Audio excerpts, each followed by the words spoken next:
split this presentation into two so that you can learn a bit more about me, which always sounds a bit ridiculous, and then we can talk through influencer marketing. So is influencer marketing something that you guys are covering at the moment or have been?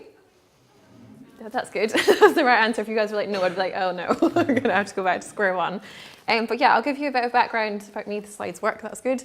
Yeah, so to give you a bit of background, I studied the very first year of the undergrad fashion management. So yeah, I was the guinea pig year. No one had ever heard of fashion management. It was a completely new thing and it was really good. I really, really liked it.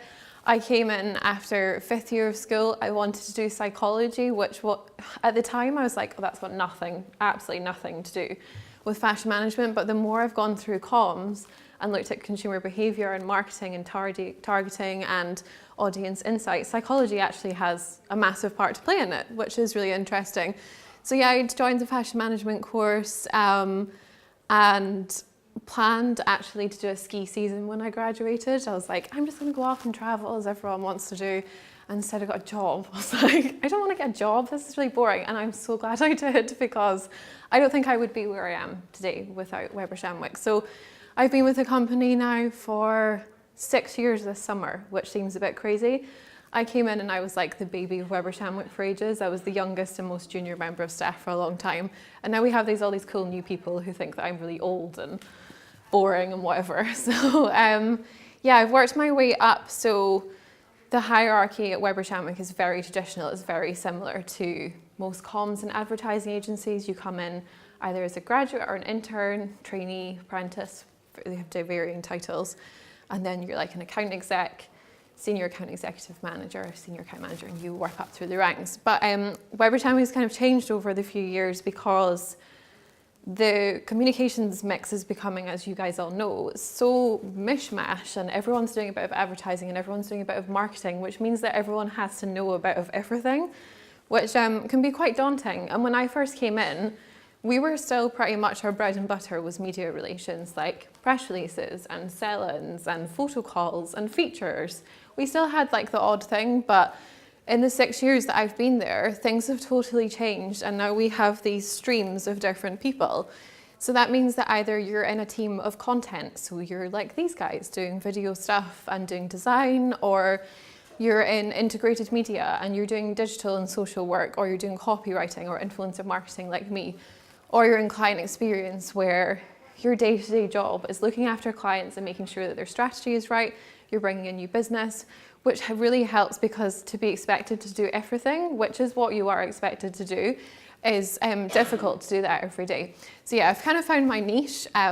So yeah, I'm kind of jumping a bit of a couple of points, but yeah, now I'm doing influencer marketing, so which is great, because I was just saying this earlier, but when I was at uni, I wanted to do my dissertation on celebrity endorsement, and that was totally fine. Elliot, who I don't know if you guys know Elliot Perry, he was my, he was looking after me at that time to do my dissertation. He was my supervisor, and he was like, that's totally fine, Julie, but there's like no literature on this stuff. And now celebrity endorsement has moved on in those 5-6 years into influencer marketing, and it's such a powerful tool now.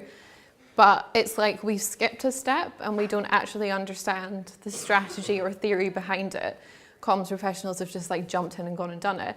So my job with Weber and with my clients is to make sure we think about it strategically and we're not just jumping in. So I'll give you a bit of a rundown on that. 2016, going back up, I'm not very good at keeping to an agenda, I never am. I joined CIPR Scotland and was announced as Young Communicator, which I never saw coming.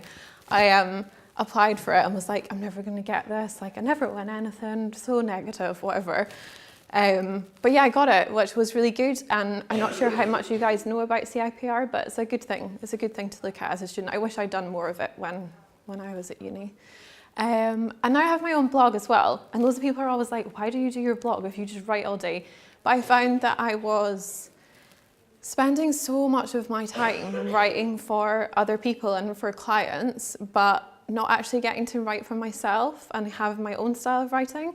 So if you guys, I don't know if any of you are particularly interested in PR and creative writing, or even just writing in general, but a blog, even if no one reads it, I'm sure people will read it, but it's such a good thing to have to talk about. And it's meant that, I mean, I kind of felt like if you can't beat them, join them. If I'm going to talk about influencer marketing, then I might as well throw myself into that space and get to know more about bloggers. So yeah, I guess over the few years I've been doing a couple of things. But yeah, how did I get there?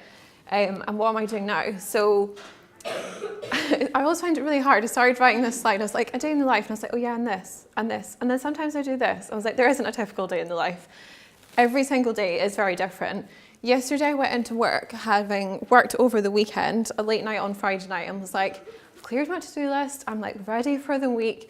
I've not got too much on. It's totally manageable. And then it was just like all this stuff. And because you're working with the news agenda and the business agenda and your client's business, you have no idea what's coming in or what is around the corner. So if you're someone that likes to juggle, then I guess it's a good industry to work in. But yeah, I do a completely different mix of different things. So for media relations, like I said, is our total bread and butter. How many of you guys did like undergrad in like comms or PR or anything like that? A few of you. It's always interesting to see like what the mix of people is, because traditionally we used to always hire people that studied PR or marketing, but now you've got like event students, digital marketing, social media, you've got so many different people, so it's always interesting to see the split. But yeah, media relations, so press releases. I actually hate press releases now because I feel like we have done them to death, and our clients now expect that every single story has to have a press release, which isn't true.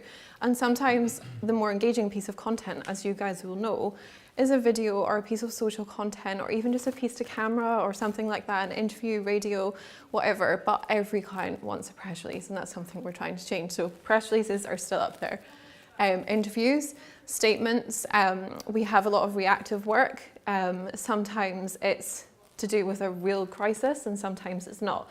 So part of my job, which is down in crisis management, is emergency response. So we have day to day, I have stuff that comes in. So like, I'm trying to think of an example, but like there's been a flood at a hotel. I'll always think of a negative thing. Usually it's something negative. And we'll have to provide a statement during the day. But 1 in every 5 to 6 weeks, I'm on call for 10, 12 clients.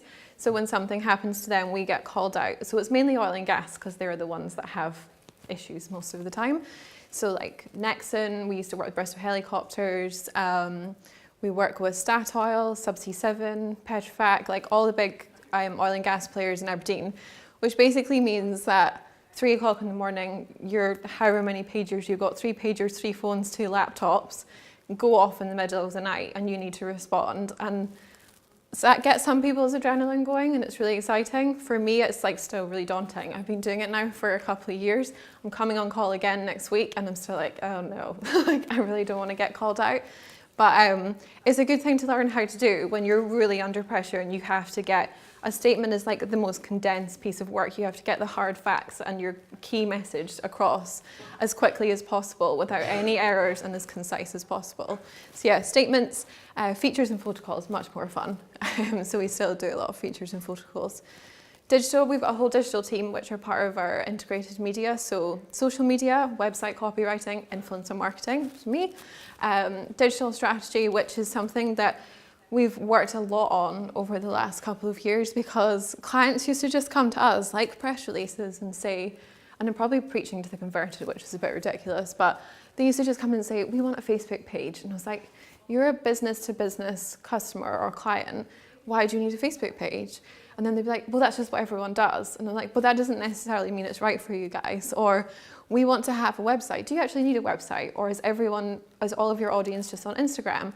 So you guys know all this stuff, but trying to put it back to clients that have been working in their role, whether it's business development or marketing themselves, is quite challenging sometimes. So like having a digital focus is just not something that they're interested in, which can be tough. And even things like they've got a negative comment on social media and they're like, we'll just delete it. And then they get another comment, we'll just delete another one. And I'm like, oh God, like it's just getting worse and worse.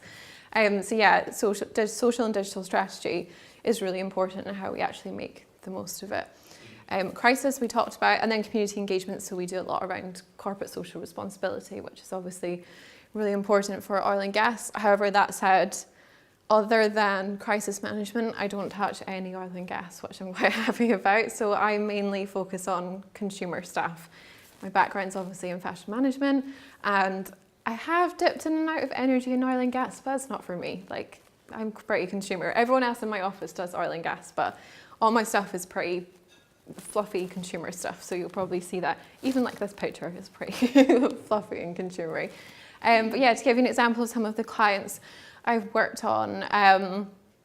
So yeah, we work on so many different clients, and right over in your left is Cromlix, which is, I don't know if you guys have ever heard of Cromlix, but it's a hotel just outside Stirling near Dunblane, and it's Andy Murray's hotel. So he owns it along with Kim and Judy Murray, and we got brought on by a long-standing client who managed the hotel on his behalf to open it. So anyway, we worked on a media campaign that was digitally led, and this was even before Instagram. Instagram had taken off, but it wasn't like full of influencers and bloggers the way it is today.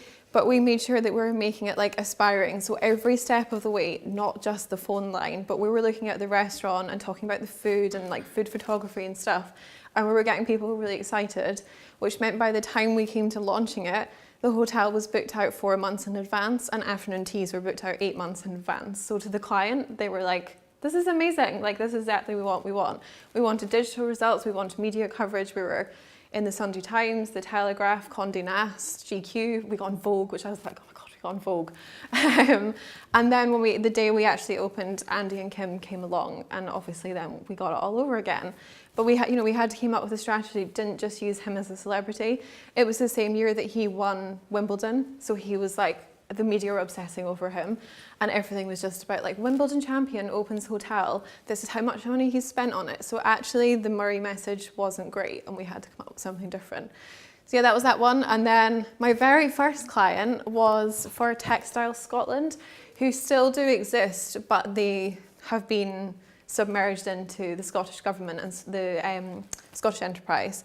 But they were basically, I know you guys fashion management students, did any of you do? Yeah, hello. So yeah, as a fashion student, that was like really exciting to work on, because they were basically the body for like showcasing Scotland as a textiles producer. So this was at the time when Pringle was becoming really popular again, and Chanel was promoting the fact that they were using Johnson's of Elgin, and it was like fashion is such a massive thing to the Scottish economy, and so there's so many opportunities. So our project was worked on Mode magazine. So my very, very first day at Weber Shandwick, which probably provides like quite a good insight into it. So I did my placement in New York with our sister company through L'Oreal and Maybelline.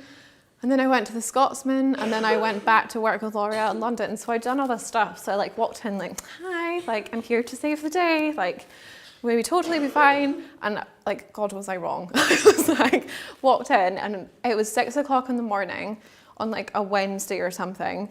And we're in the Blythewood Hotel in Glasgow. And I was like, firstly, wearing heels. It was like the worst idea ever, like to be doing a photo shoot all day in heels. And I just had no idea what I was doing.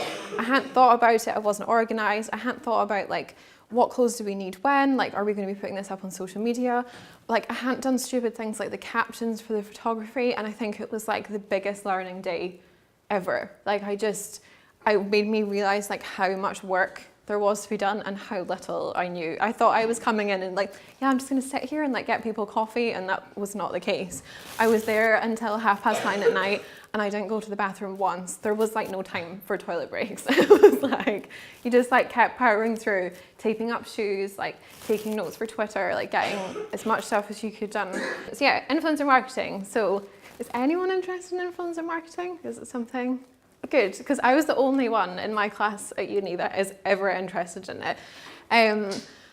So yeah, we were doing like bits and bobs of influencer marketing, and I just felt like we were doing it quite wrong. Like it wasn't effective. We were basically sending bloggers on press trips. They were putting up a post on Instagram, and we weren't getting any engagement. We weren't making a result to their sales.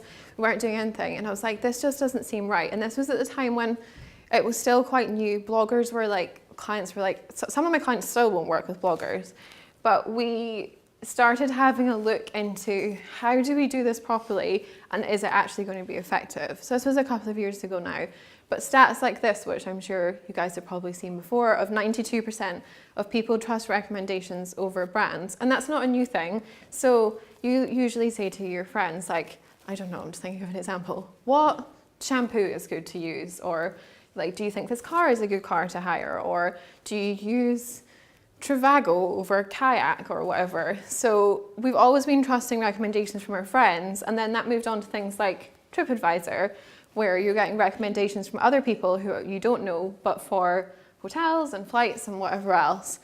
But then there was this new pool of people who were influencers, and it kind of started to spiral out of control, and we had to rein it in a bit, because as soon as we started showing this to clients, we then realized that although it was really powerful, there was like different streams of influencers that would affect brands differently. So like 92% trust personal recommendations over brands, as we know. 86% of women turn to social networks before making a purchasing decision. But then that's not going to be the same for guys. So like my dad, for example, he is a guy, obviously. But he is like, does anyone go on Instagram? Does anyone use this? And I'm like, what? So he's not going to be someone that we would want to target to buy his new car or whatever else with a blogger, because that's not going to work. And then 71% of consumers are more likely to purchase based on a social media reference. But not every consumer is on social media. And maybe a consumer looks on Facebook rather than Twitter, or maybe Instagram's better than Twitter for that consumer. So we realized that when we were pitching this to clients for working on new campaigns, we had to think about it properly, because it just wasn't working effectively. So we came up with, I guess, a strategy for doing this properly, which I'm hoping aligns with what you guys have been learning. Otherwise, we're not in tune at all. But yeah, it's all about identifying the right influencer for the right job, which is difficult. So, for example, I spoke at the Chamber Ultimate Business show last year, and I talked about much the same subject, and I had someone afterwards say to me, I own a a restaurant in Aberdeen. And I was like, okay, who is most your audience? Like who visits the restaurant? And he said, it's always people from Aberdeen or Aberdeenshire, like the area in general. And he's like, so we really want to work with some bloggers. I was like, that's great, like that's really good news. And he said, so thinking of getting some people up from London. And I was like, right. I was like, so your audience is in Aberdeen and you want a blogger from London. And I was like, who are you thinking of? And he gave me some examples, like, well, their audience is across the UK. Probably 99% of them haven't been to Aberdeen and won't come to Aberdeen, or they're international. So have you looked at bloggers that are local? And he was like, well, they've only got 1,500 followers. I was like, but they've got 1,500 followers more than that London blogger that you were looking at, who doesn't have any influence on the market. And still, he was like, nope, I just want someone that's got 40,000 followers. And it's so tough to like crack through that. But a system like this kind of helps. So yeah, not one size fits all. A massive London blogger with a huge following isn't going to fit every brand. Don't just focus on the high following. Like look at, have they bought their following, which is obviously a massive talking point at the moment. Are they engaging with their audience? Are they actually commenting? Are they just getting likes? Or are people actually having a conversation? Aligning with the campaign objectives. So are you looking to change the behavior of people, their hearts, their minds? What is that blogger or influencer actually capable of doing? Do they actually engage with your target audience? So like the Aberdeen example, or are they talking to a completely different audience and you just so happen to like their Instagram? And then do they add strength to the voice of the campaign message and change audience behavior? So with those two, if they are, because this is another thing, is I guess like making sure they completely align with your culture that your brand is working in and with your brand. So if you are, I guess it's when brands don't do their research. Say you are a meat producer or a butcher or someone that's operating in that space, and you start approaching someone but you don't research them properly and you realize that they're vegan. That's not going to work well. Like that's an obvious one. But yeah, we've come up with this framework which basically helps you when you get a campaign, because basically clients come to us and we say, what's the brief? And they say, we want to generate more sales. And we're like, right, that's not a brief, that's an objective. Like, what actually is the brief? Who's your audience? What are you trying to do? And how, then we'll tell you how we're going to get you there and how we're going to meet your objective or your aim. So when it comes to, obviously you've got all this other stuff for your integrated campaign, media relations, social media, digital, website, the list is never ending. And then there's desire, so giving a validation to a product or service, which is quite often the case for things that people like to review. So reviewing a dress isn't going to be as popular as reviewing a hotel or a service or a product that has lots of competition. So like I said before, a shampoo or a food product or maybe like technology, something like that. But we want to bring validation and tell people that this is the reason that this is better than your competitors. Educate. So sometimes when we're working with the government, so like we've done campaigns on, like we did Eat Better, Feel Better, smoking, alcohol, you're trying to bring expert knowledge. So an influencer doesn't always have to be a blogger, because I don't know if you guys talk about this sometimes, but an influencer can also be someone that is third-party endorsement in general. So like maybe it can be someone, a GP or someone, a nutritionist or someone like that, depending on what the issue is. Opinion, which is very similar to educate. So you're trying to have an idea and trying to build on it, and you need people to back that. Or you're having conversion, which is a recommendation of product or service, very much like desire. So you're actually trying to increase sales. And then conversation, which is we quite often find around a topical issue. So like plastic at the moment, I know I mentioned that a couple of minutes ago, but plastic is a massive talking point, and you've got loads of influencers and celebrities jumping on the back of that, and they're helping to like fuel that campaign and to get it going, and they're encouraging people to talk about it and it to become more of the norm. And we find that with a lot of issues. So once you've figured out what your objectives are and what the actual brief is, not just the client's brief, and sometimes clients say, can you just write the brief for us, which is highly irritating, but you're trying to get the most out of them as possible.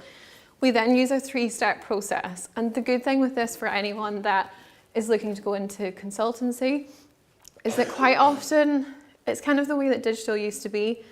Influencer marketing is seen as this like thing that you just bolt onto the end of campaigns and clients don't want to pay for, which as someone that needs to make money and get money back into the business from clients, we have to show that it's worthy and that it has a strategy. So we have a 3-step process: discover, analyze, distill. So the discover stage is basically when once you've got your objectives and you figure out what you want to do, you're looking into this massive pool of all these potential people. So we've got the brief, we've looked at the audience, that was this bit, and then we're looking at existing advocates, people that we already know are talking about the subject, people that are having a conversation about it, and then we go through and we analyse it much more and figure out in that massive pool of people, who are the people that really fit in with our objectives and the slide that I showed you before, which is when you come to analysing it further. So that basically these things are much connect into those 6 that we have before. So yeah, we're looking at like, we ask basically those questions. So do they reach the audience we're trying to reach? Do they have traction with our target audience, i.e. the dress and females? Are they creative, or is their blog if we're working with a fashion brand or food and drink or something, it needs to be quite creative, it needs to be visual. So do they do that, or are they just text focused? Do they have Instagram? Do they talk on YouTube? Are they an advocate? Are they, like I was talking about with the meat and the vegan stuff, like are they actually going to change people's minds, or is their audience just going to completely see through their content? And do they encourage and participate in conversation? Do they regularly comment back with their audience? And are their values similar to the business or brand, which is similar to the meat and the vegan thing and the Hour Power example I gave you? And once we've done that bit and we've then come down with a condensed list, which we always think is going to be much bigger than it actually is. If we've done it properly, it should actually be quite small. We then realize that basically all of these things and our audience should connect with the brand. So like awareness, desire, reach, their demographics, their location should all equal our brand and the campaign. So that can be difficult, and talking that through with a client, like I said, if you're someone interested in consultancy, it's important that they're like, oh, there's actually a lot of thinking behind this. You guys don't just Google like I don't know, food and drink blogger Aberdeen and find something. We actually use a process and a number of systems and databases to find the right people for the right job. And this is really just an overview, which is maybe quite interesting or useful for what we actually give to the client, because sometimes those steps that I showed you are useful for us, and also for some clients, like the client I was talking about that needs lots of direction. Other clients are like, I don't care, just do a good job. And this is basically just a workflow of how we'll actually do it, but it's quite useful to have. But it's been really successful so far, and the most important thing is showing that we have actually done a good job and that we have actually made a difference. So depending on what your objective was, and like I said, you can have more than one, we know roughly what is in our measurement and our evaluation that is going to have the most effect. So if we didn't choose awareness and reach, then our evaluation shouldn't focus on awareness and reach. It should focus on the other objective that we were looking at. So yeah, like for awareness, reach and recalls, obvious ones. Educate, recall traffic to landing page, opinion, sentiment and desire. People are actually understanding and they feel that they're part of it. Conversion, click-through rate, website traffic, blah, blah, blah. But it's important to have these things because the campaign doesn't end when you stopped working with an influencer. It's when you actually, it should be like a continuous cycle. So you finish your campaign, you give an evaluation to the client, and we say, okay, this is what we did and this is how we can do better next time. This is how we can build on it and build on these relationships with the influencers, which is important because that's what brings in money and that's what makes clients have trust with you. So yeah, I don't know if there's a work on a PDF, no. I don't know if it'll work, but anyway. So we are an international agency. I probably forgot to mention that at the beginning, but we have around, probably including our affiliate network, about 180, 200 offices worldwide. So we're huge, and one of our clients that we have globally is Unilever. So Unilever obviously has lots of products under its belt, similar to Procter & Gamble, but people don't actually know Unilever as a brand as well as they know their own brands. I don't know if that makes any sense, but hopefully. So the client came to us and said, we want to do something that, I wonder if I press that, if that'll work. No. We want to do something that talks about Unilever for once as a brand and not just about all of the shampoo products and moisturizers and body creams and whatever that we have under our belt. So yeah, they found that basically millennial audiences weren't behaving in the same way as other demographics, which we know, and this was maybe a year ago, but millennials was like still quite a new thing, and we know that millennials is like what has really changed the way consumers are thinking. They're really challenging brands, but they were very different when it came to buying their hair products. So we partnered with Google to look at their audience behavior. So our insights team did a bit of work, but Google obviously they're Google, like they know everything about everyone, which is a bit scary. And we found that there are 11 billion searches each year for hair on YouTube, but no brands were actually making the most of it. So this was while bloggers were talking about, like, this is how, in terms of hair, this is how you put your hair into a French braid, and this is how I dyed my hair, and this is how I awfully cut my fringe and it ended up here, or whatever else. But they weren't actually working with a massive brand other than the odd time. So Unilever as a brand, rather than the brands under their belt, launched All Things Hair, which is probably a YouTube channel that you've been on without even noticing it. If you have YouTubed or Googled, like, how do I put my hair in an updo or whatever. And they basically talked about Unilever as a brand and how all their products can affect their hair. So they pulled all of their products together, which was important for them. And now All Things Hair and Unilever is a brand in its own right. And they've launched All Things Hair in 10 markets across the world, which is pretty cool. But yeah, that was our London team, which was a massive thing. But I wanted to talk about some of the people a bit closer to home in Scotland that we can be working with. So like the restaurant example I gave you, there's some amazing people in Scotland who you guys probably follow or know of that we can be working with. So like Fashion, Travel and Lifestyle for Thank Fifi for food and drink and whiskey, Great Drams, Kate Levy, who's obviously become massively successful. And these are a lot of the time being, maybe not so much with Kate Levy because she's become so popular, but that are being overlooked and that their clients, like I said, aren't paying so much attention.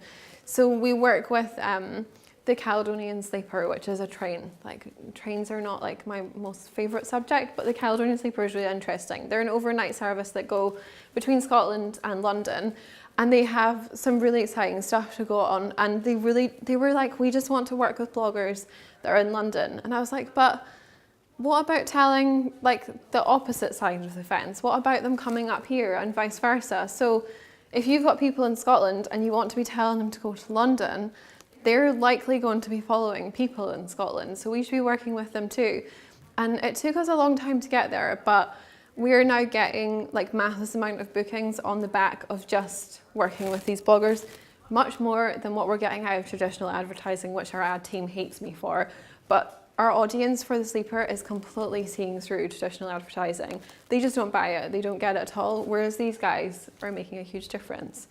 So yeah, that's some of the work that we're doing at the moment. I'm trying to think what else we've got going on just now for influencer work. We're doing some work with Oreo, which was quite cool. We're working with a couple of tourism companies, property, food and drink. There's loads of stuff going on, but even in the last like 3 months, 3 to 4 months, influencer marketing has like become a much bigger thing to the point that we're recruiting a team for it. So it used to just be like me on my own, like doing my own thing, but our London team now has its own influencer marketing team of 12 people, and we're now recruiting for that in Scotland because clients are now, they understand it, and they're, not all of them, but they're getting there.